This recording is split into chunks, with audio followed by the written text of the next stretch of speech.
56 বছর বয়সী ফিলিস্তিনি নারী হুদা আবু আবেদ হৃদরোগে ভুগছিলেন দীর্ঘদিন ধরে।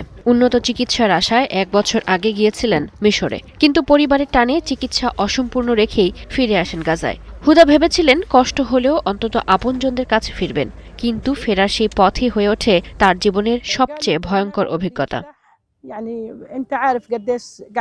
রয়টার্সকে দেওয়া সাক্ষাৎকারে হুদা বলেন, সীমান্ত পার হওয়ার পরই তাকে চোখ বেঁধে হাতকড়া পরানো হয়। শুরু হয় দীর্ঘ জিজ্ঞাসাবাদ, ঘণ্টার পর ঘণ্টা ধরে প্রশ্ন, হামাস, যুদ্ধ, 2023 সালের 7 অক্টোবরের হামলা নিয়ে। অসুস্থ শরীর নিয়ে দাঁড়িয়ে থাকতে হয়েছে, পানি বা বিশ্রামের সুযোগও মেলেনি। আমি কোনো যোদ্ধা না, কোনো রাজনীতিবিদ না, আমি শুধু একজন অসুস্থ মা। চোখ বাঁধা অবস্থায় মনে হচ্ছিল আমি আর কোনোদিন আমার সন্তানদের দেখতে পাবো না। এটা শুধু একটা যাত্রা না, এটা নিপীড়নের এক দুঃস্বপ্ন। তারপরও আমি শুধু আমার পরিবারের কাছে ফিরতে চেয়েছিলাম।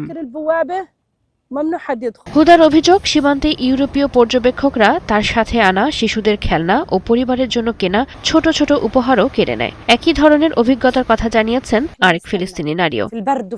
আমরা অপরাধী নই, আমাদের হাতে অস্ত্র নেই। আমাদের অপরাধ শুধু এই যে আমরা ঘরে ফিরতে চেয়েছি, আমাদের ধ্বংস হওয়া বাড়িটুকু দেখতে চেয়েছি। ইসরায়েলি সেনাবাহিনী অবশ্য সব অভিযোগ অস্বীকার করেছে। তাদের দাবি, নিরাপত্তা যাচাই প্রক্রিয়ায় কোনো ধরনের দুর্ব্যবহার হয়নি।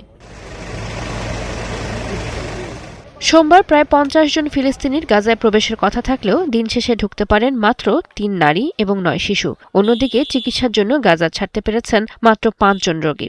গাজায় ফেরা প্রতিটি মানুষ আজ শুধু একটি সংখ্যা নয়, বরং মানবিক বিপর্যয়ের একটি নীরব সাক্ষ্য। জ্যোতি সরোয়ার, 71।